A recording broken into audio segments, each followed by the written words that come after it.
Bom dia, pessoal. Nós vamos falar hoje um pouquinho sobre as vias biliares, tá? E como que a gente vai avaliar adequadamente as vias biliares. Então, a gente começa com esse slide, tá? Esse slide que a gente percebe, a gente está dando ênfase na anatomia. Você percebe que existe a vesícula biliar, o canal cístico, vai ser desembocado esse conteúdo no colédoco. O colédoco ele vai em direção à papila duodenal, onde vai ser desembocado o conteúdo da bile na papila duodenal no duodeno. Também na papila duodenal é onde desemboca o ducto pancreático comum. E aí com isso você percebe já a proximidade dessas estruturas e que pequenas alterações podem dar repercussão em todas essas regiões, tá bom? Quais são os principais métodos de imagem das vias biliares? O principal é o ultrassom. O principal, né? Se você tiver que escolher um método, vai ser o ultrassom. A tomografia também pode ser utilizada, mas não é o melhor método. A ressonância magnética é excelente para algumas afecções. E a CPRE. Alguém já ouviu falar de CPRE? CPRE é uma colangiopancreatografia retrógrada, tá certo? Então, essa colangiopancreatografia retrógrada endoscópica, ela é feita via endoscopia. Geralmente quem faz é o gastro. O gastro vai fazer uma endoscopia digestiva alta e quando ele chegar na região do duodeno, ele consegue cateterizar a papila duodenal. E daí ele coloca um cateterzinho e injeta contraste no colédoco. E assim a gente consegue ver toda a via biliar. Quais são as doenças das vias biliares? As principais doenças são o cálculo, né? Se tiver que escolher algumas, são os cálculos. Além do cálculo, existe a colecistite e doenças inflamatórias infecciosas, neoplasias, e a gente vai falar um pouquinho de doença cística. O motivo da gente falar de doença cística é relacionado ao que eventualmente cai em prova de residência, tá? Eu vou mostrar o que cai em prova de residência, porque não é uma doença muito comum. Então, geralmente as lesões císticas acontecem na infância, são diagnosticadas na infância, a pessoa nasce com elas, são congênitas, podem manifestar com icterícia, dor abdominal e vômitos, tá bom? Exemplo do que seria uma dilatação cística. Isso aqui é uma dilatação cística fusiforme do colédoco, tá? Então, o que você percebe que tem isso aqui é uma CPRE, tá? Já mostrando para vocês, CPRE é um exame que é feito com auxílio do raio-x. Vocês percebem que tem os arcos costais que estão aí cruzando a região das vias biliares, tem até corpo vertebral. E percebam que no duodeno, aqui a gente vê um pouquinho de duodeno, existe saindo do duodeno um catéter metálico, né, que está na topografia do colédoco e foi injetado contraste, e assim que a gente vê o colédoco bem distendido, bem cístico, tá certo? E o que seria a doença de Caroli? A doença de Caroli é justamente uma dilatação dos ductos biliares intrahepáticos, apenas intrahepáticos. E é possível ver na tomografia com contraste esse sinal clássico, que é o sinal do ponto central, ou dot sign central dot sign, certo? Isso aqui é porque a gente vê a dilatação cística dos ductos biliares e no interior dessa dilatação tem um ramo portal, por isso que tem esse realce. E vida real, pessoal. Vida real é ultrassom, né? É ver justamente a vesícula. Então, o que é que a gente está vendo aí nessa vesícula? Esse paciente está com jejum de 6 horas e a gente está vendo a vesícula no plano longitudinal e no transversal. O longitudinal, você tem mais de 10 centímetros de extensão e o transversal mais de 4 centímetros de extensão. Até 4 centímetros e até 10, né? Se tiver mais do que isso é um sinal de que talvez tenha inflamação nessa vesícula. Não é o caso, essa vesícula está totalmente normal.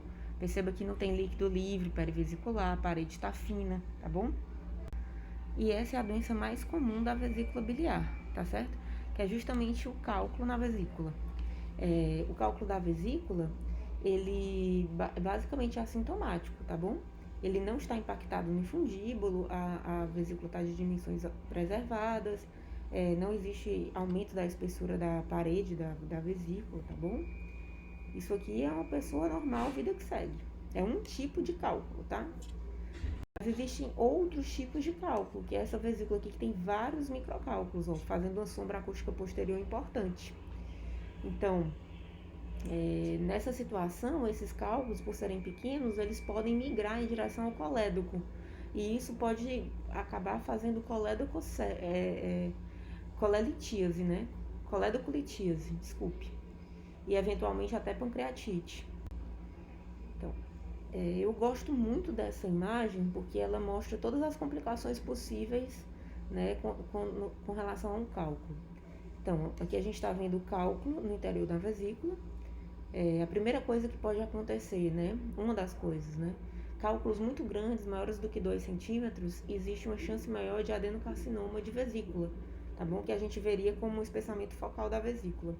Então, cálculos grandes a gente tem que tirar. Também no contexto de cálculo grande, geralmente quando a vesícula fica inflamada por um cálculo grande, pode acontecer uma perfuração dessa parede da vesícula e por proximidade com a região do duodeno, da segunda porção do duodeno, pode haver uma transferência desse cálculo de dentro da vesícula para o duodeno. Isso é o que a gente chama de ilho biliar. Esse cálculo ele vai viajar até a região da válvula ileocecal e vai impactar lá e a pessoa vai ficar com um quadro obstrutivo. Outra situação, cálculos menores, é justamente migrar em direção ao colédoco, né? A gente está vendo aqui uma coledocolitíase, né? Aqui. E a outra situação é ele migrar em direção ao papilo duodenal e acabar entrando dentro do ducto pancreático principal e fazer uma pancreatite, tá certo? Então, exemplos aqui, né? O ilho biliar, a vesícula ela se rompe e aí o duodeno acaba se inflamando por contiguidade, o cálculo entra no duodeno e aí ele vai viajar pelo trânsito do delgado até chegar na região da válvula ileocecal, onde ele impacta e a pessoa evolui com um quadro de obstrução intestinal. Outra situação é a síndrome de Mirise. A síndrome de Mirise, você vai ter uma impactação do cálculo no infundíbulo, só que vai haver tanto edema aí nessa região que acaba que o edema vai comprimir o ducto hepático comum. Isso vai causar uma obstrução do ducto hepático comum e uma dilatação das vias biliares intrahepáticas. Com relação à colecistite aguda, o que é que eu faço, né? Então, se você suspeita de colecistite aguda, você vai pedir ultrassonografia, é o exame de escolha. Então, o que é que a gente tem aqui? A gente vai ver cálculos, geralmente temos que ver um cálculo impactado, tá certo? Formando sombra acústica posterior. Vai haver aumento das dimensões da vesícula, maior do que 10 centímetros no diâmetro longitudinal e maior do que 4 centímetros no tamanho transversal. As paredes da vesícula ficam maiores do que 0,4 centímetros ou 4 milímetros e é possível identificar o sinal do Murphy ultrassonográfico, que é justamente quando você aperta a vesícula biliar com o transdutor e o paciente referidor. Então, o que a gente está vendo aqui? Isso aqui é uma vesícula inflamada, é uma colecistite aguda. Você percebe que tem um cálculo impactado aqui na região do infundíbulo. Esse cálculo ele fica até meio difícil da gente ver, mas ele está fazendo sombra acústica posterior.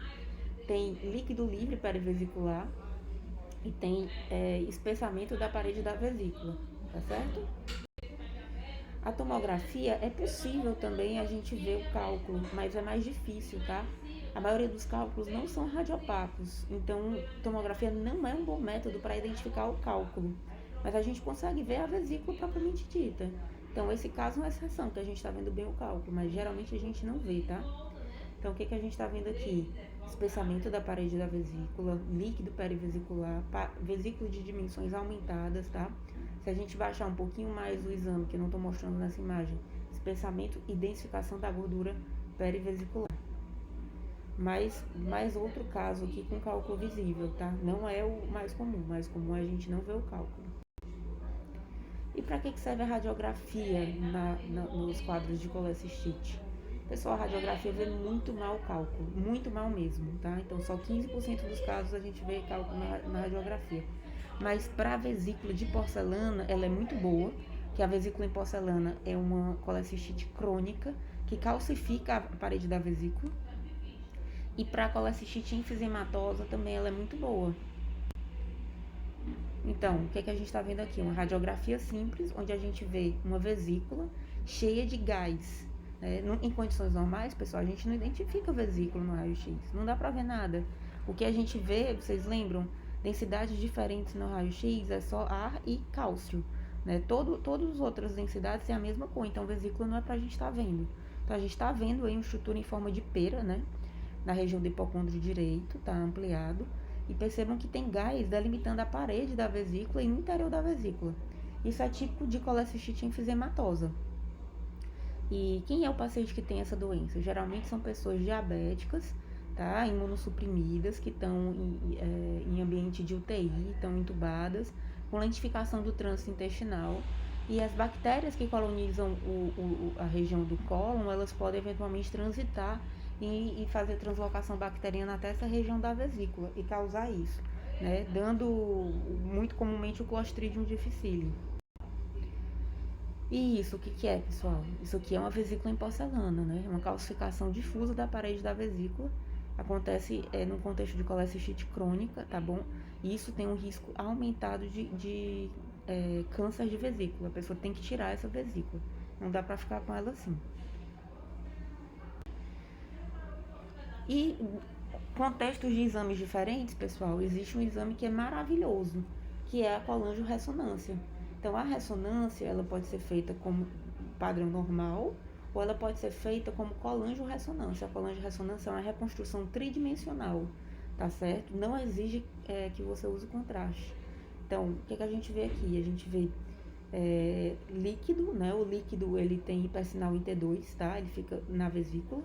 E com isso, tudo que é líquido fica visível nessa sequência. Então, eu estou vendo aqui um pouco de vias biliares intrahepáticas, a vesícula, o colédoco em si, o ducto pancreático principal. Olha só como que ficam os cálculos no interior da vesícula, né? Eles ficam bem visíveis, tá? Então, a gente vê bem direitinho esses cálculos. Essa é uma ressonância magnética, mas não é colangio-ressonância, é uma sequência T2, tá? Que você tá vendo as vísceras, né? Você vê um pouco aí de intestino junto dessa região, tá bom? Só para mostrar os cálculos. E eventualmente a gente acaba flagrando colecistite né, nessa região da vesícula com líquido perivesicular, aumentou as dimensões da vesícula, cálculo impactado no infundíbulo, também na ressonância. Não vai ser o exame no contexto de emergência. Isso aqui provavelmente foi um erro, né? O paciente devia estar com dor crônica, o médico achou que devia pedir uma ressonância magnética quando se deparou com isso, né? Mas isso aqui era para ter sido feito no ultrassom, o diagnóstico. E dentro das doenças mais comuns, pessoal, a gente não pode esquecer da coledoclitíase, tá? Então, a coledoclitíase, né, são justamente quando cálculos pequenos migram em direção ao colédoco. E aí o paciente começa a ter quadro de icterícia, tá bom? Então, é o que vocês estão vendo aqui.